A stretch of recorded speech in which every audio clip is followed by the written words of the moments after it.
Alright, so we have these one topic, okay, that is relating to sources of law.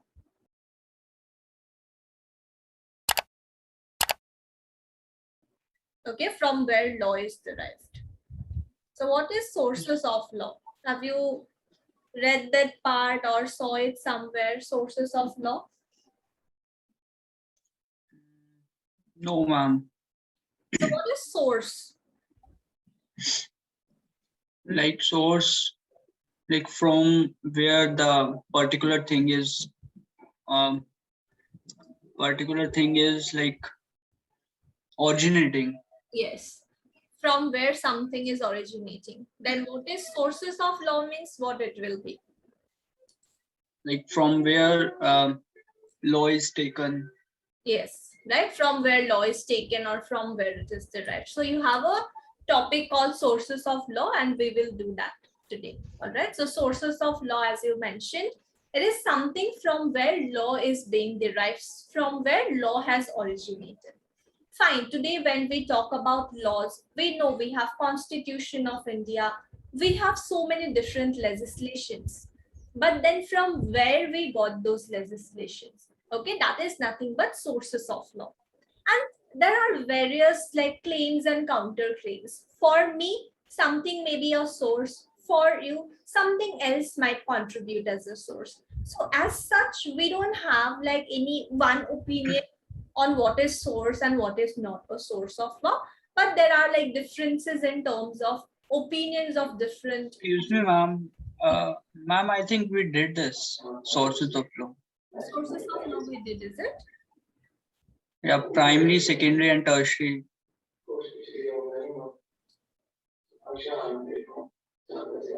That actually is in library, right? Okay. Okay. I think that was a little different concept. Okay, primary, secondary, that is like a different concept. Okay, in library, what all materials do you get? That part we have done. Okay, Okay, in the ma'am. law library, what all different materials you get, that we have done. So this one is a little different. It talks about law in general. What are the sources of law, right? So your And yeah, ma'am, I have some like yesterday's video doubt. yeah, you can tell me.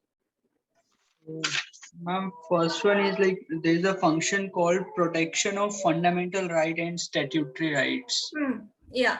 Could you please, yes, you will explain, Karu. Okay. So what, one second. So it is fundamental rights and customary rights. What is fundamental right? Have you heard this somewhere? Yeah, like which are necessary for every citizen of the country, like right to life, right to education. Okay. But then where are those rights given? Sorry, ma'am. Right to life, right to education. Where are these rights being mentioned?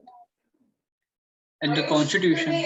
Constitution, right? So whatever rights are mentioned in Constitution, in part 3, right to life, equality, freedom, right against exploitation, right of religion, all those different rights are mentioned in Constitution under part 3, and part 3 is called as fundamental rights. Those are like basic, very basic rights that we need for our survival, and those rights are guaranteed to us, that for sure you will be able to enjoy these rights. In case they are being violated, you can approach the Supreme Court as well. Okay, so those are the very basic or minimum rights which are fundamental rights guaranteed under Constitution. Okay, those are fundamental rights. So law also protects fundamental rights because Constitution is also nothing but a law itself, right? So it protects fundamental rights. What about statutory rights? What is a statute?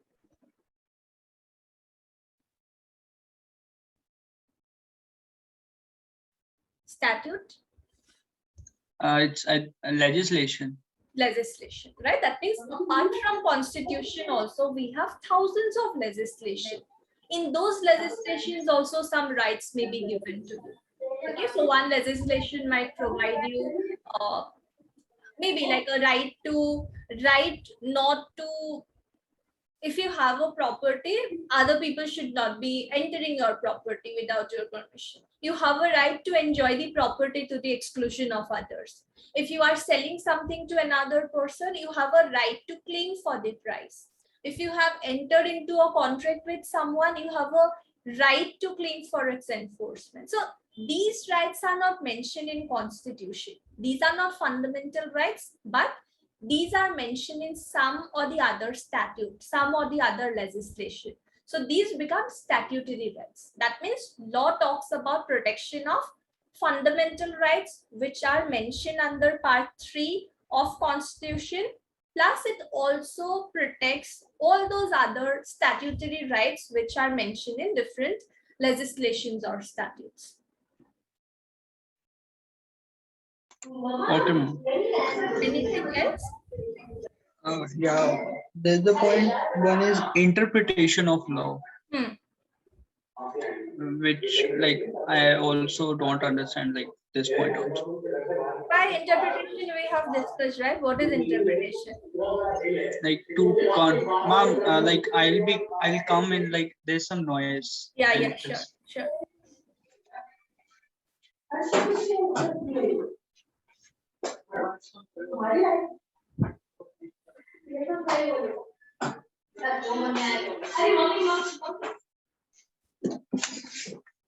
Yes, ma'am.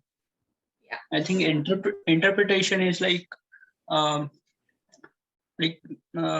is the overall conclusion, we can say.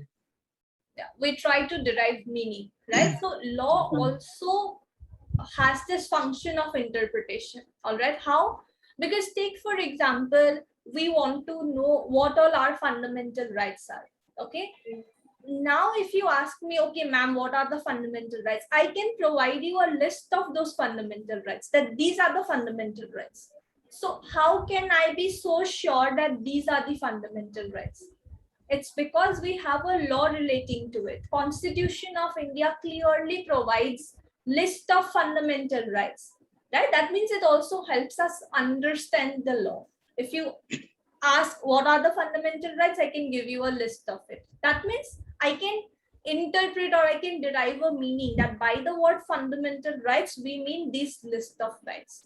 Okay, so that means law is helping us to interpret as well.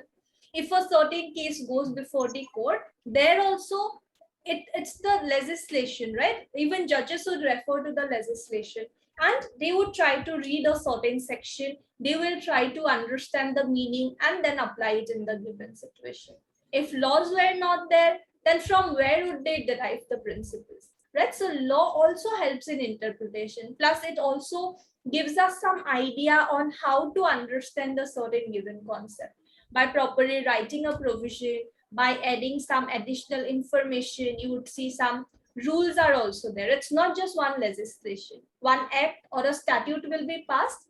Along with that, usually there will be another one, that is rules.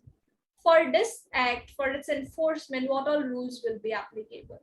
So those rules again help us to interpret it. There may be certain schedules added, certain annexures added. Those again help us to interpret or understand it. That means law also plays this role of interpretation of provisions. That whatever is mentioned, fine, it's mentioned, but we need to understand it correctly also. So there as well, it helps us. Is it making sense? Yeah, yes, ma'am. Anything else? No, ma'am. Okay.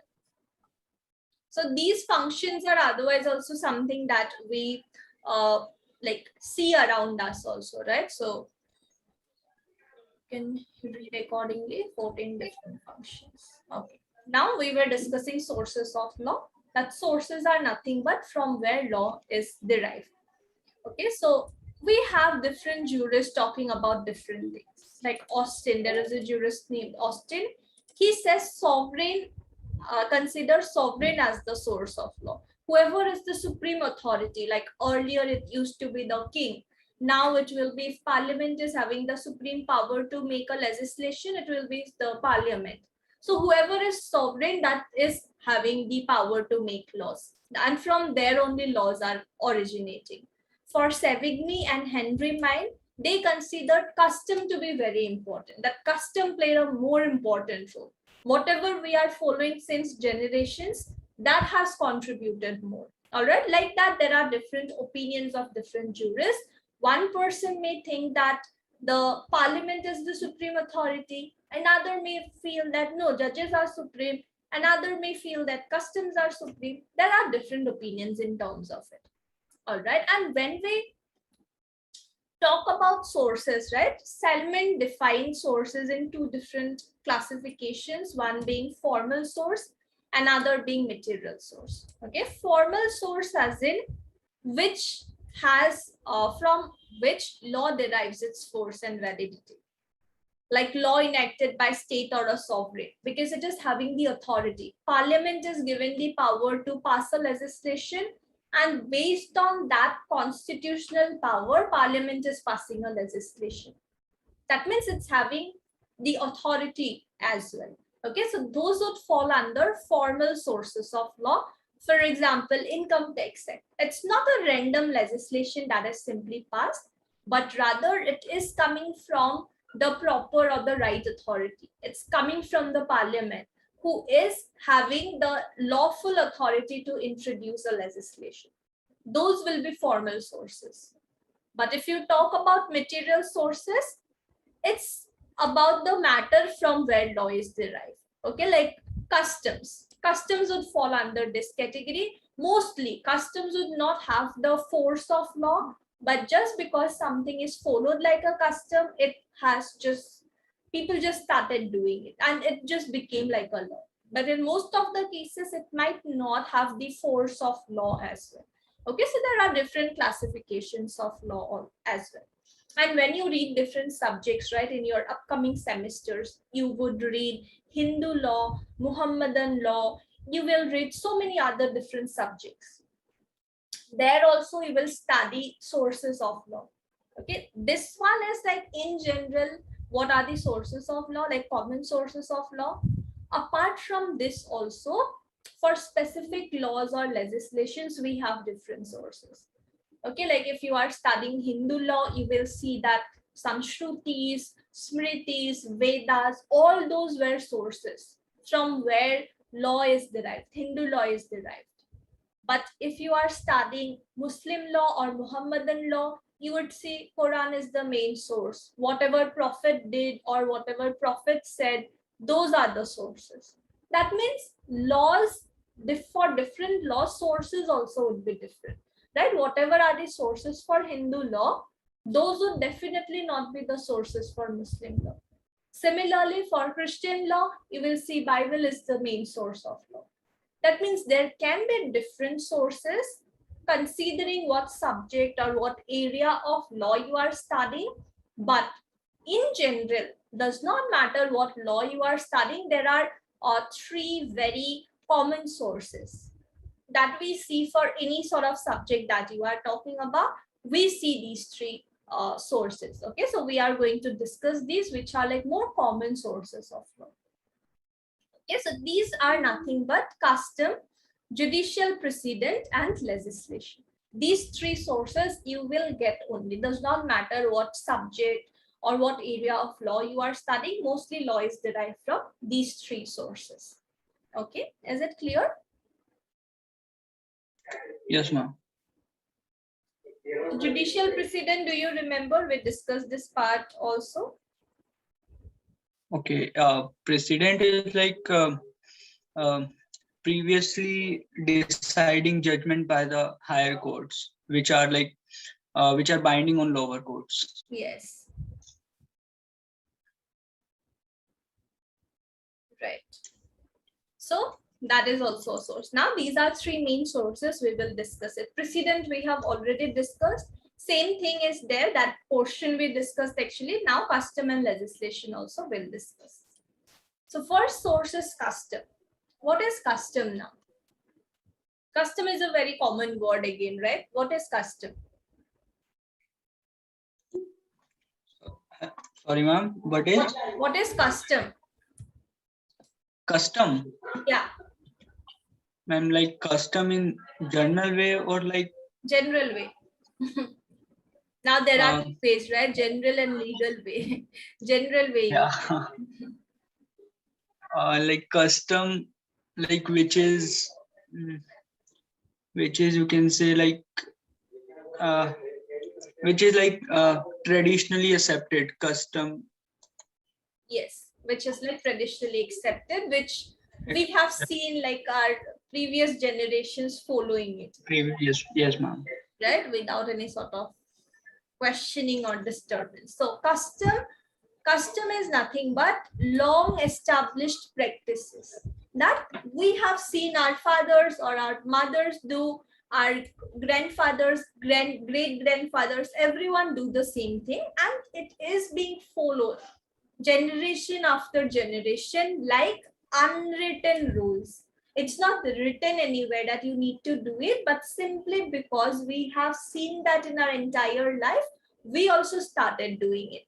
Same goes for the previous generations also, just started to be there. So it's like an unwritten rule which is being followed by people, okay, which have acquired binding or obligatory character. Gradually, because these things are being followed, it has become like a norm, like we need to do it itself. Okay, it has become that sort of an authority over there. So in ancient societies, custom was considered as one of the most important sources of law. It was said that because we were not having such written laws or such established formal courts or something, okay, which whatever was there, it was like a custom itself, that yes, it is how things should be, right? People used to do it themselves. Now because crimes are increasing, people are violating laws, that's why we need a law for each and every single thing. But previously, definitely we were not having so many written laws, right? At that time, it was custom itself. Whatever was being followed, that should be followed by people. In fact, it can be considered like a real source of law. It's because custom was the main source in ancient times. But gradually, with advancement, with number of people, like the population increasing, number of crimes increasing, what has happened is custom is not able to address the present day issues, so its value has gone down, and we have new sources or new laws like legislation, judicial precedent.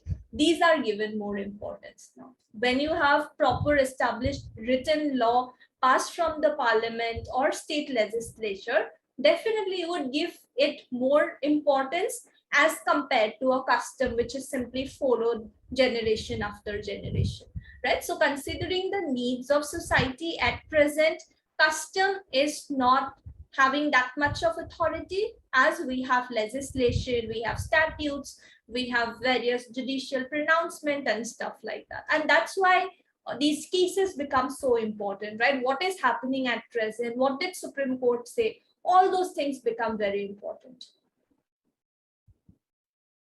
Now, custom is an important source of law. Why? Because take, for example, there is this thing, right? Saptapadi. Are you aware? I guess you are aware. Like you must be aware of it, right? Saptapadi. 7 steps that people take in a wedding. Yeah, yes, ma'am. You are aware, right? So is it followed in your this as well? Yeah, yes, ma'am. It is followed. All right. So this thing, right? It was followed like a custom only. Okay, so for some areas or some Hindus, it is being followed like a custom. Now, what has happened is it was like so common, it became so popular, it was so commonly followed that when this legislation is there, right? Hindu Marriage Act 1955, when this legislation was introduced, it was said that based on your customary norms or traditions, if Saptapadi is something which is needed, like take for example in your case, like you said, it's done. Okay, so for those people, right, where it's there like a custom, for those it will be mandatory that those 7 steps need to be taken. Only then it will be considered that marriage is completed, marriage is binding. Okay, but if there are some other Hindus where it's not needed, okay, in such cases marriage will be still considered as binding because this custom they are not following All right, so it is fine. Now, that means custom is having such an importance that something which was followed like a custom, that is now included as a part of legislation itself. That means from where this concept came in Hindu Marriage Act, that it was followed like a custom, and it became so important, so popular, that it was inserted in a legislation itself. That means custom has contributed as a source of law, right? It's because of that custom only we have it like a law itself as of now. Is it clear? Custom is a source of law. Yes, ma'am. Now, this is an example that you can remember. Okay, it's actually a very good example that you can write in your exam also, how custom has contributed in being a source of law. Now, there can be some other examples also. Like, we are saying that custom is a source of law. Okay, but then there might be some bad customs also. It's not that just because something is followed generation after generation, it has to be good. It's not like that. There can be some bad customs as well. Like any bad example you can think of, bad custom.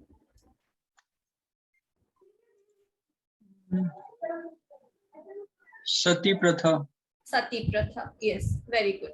So Sati Pratha is a custom which is not good.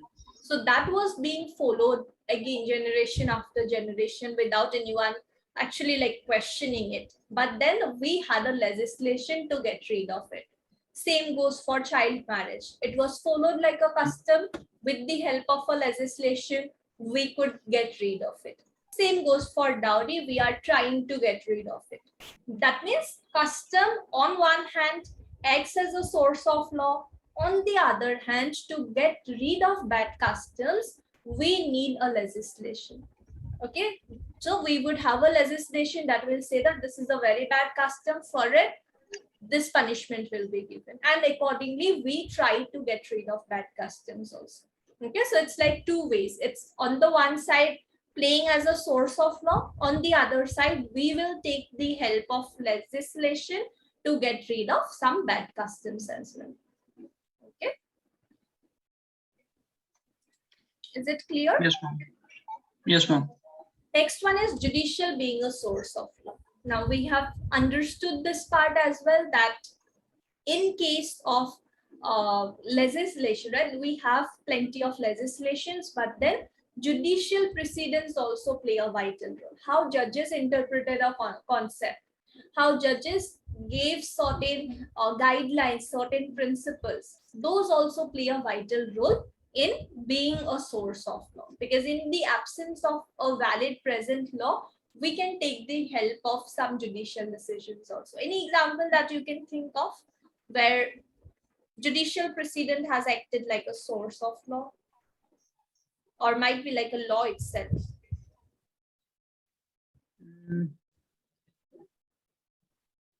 No, I don't remember. Okay, so it is, take for example that witness protection scheme I told you, 2018 or 19, yeah. Right? So that is 18, yes. 18. Oh, you remember the year. It's otherwise difficult to remember years.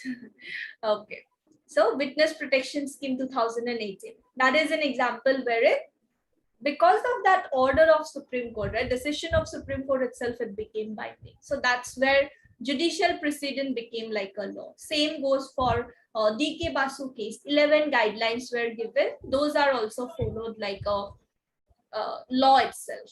Okay, so there are two parts that you discussed: ratio, decidency, obiter dicta. All that part also is there.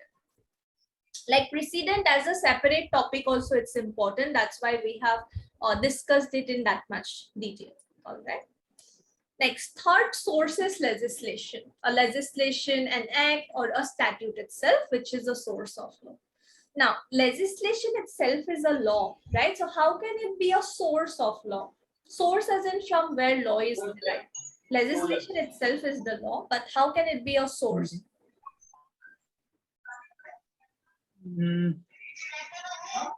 I think some part of law is mentioned in legislation. So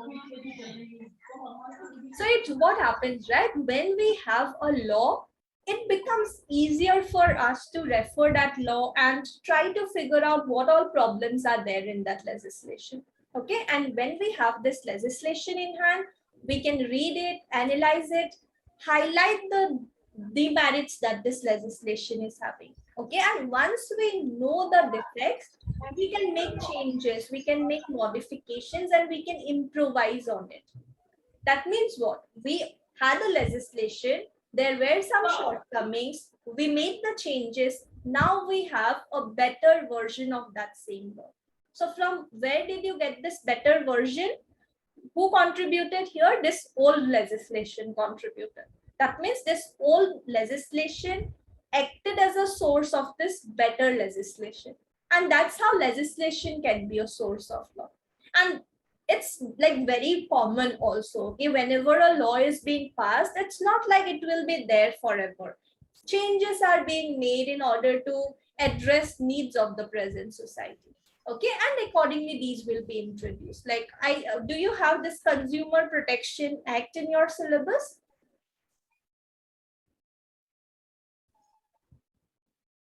No, not now. No. Okay, fine. So their Consumer Protection Act. Okay, you can take this example also. Consumer Protection Act 2019. It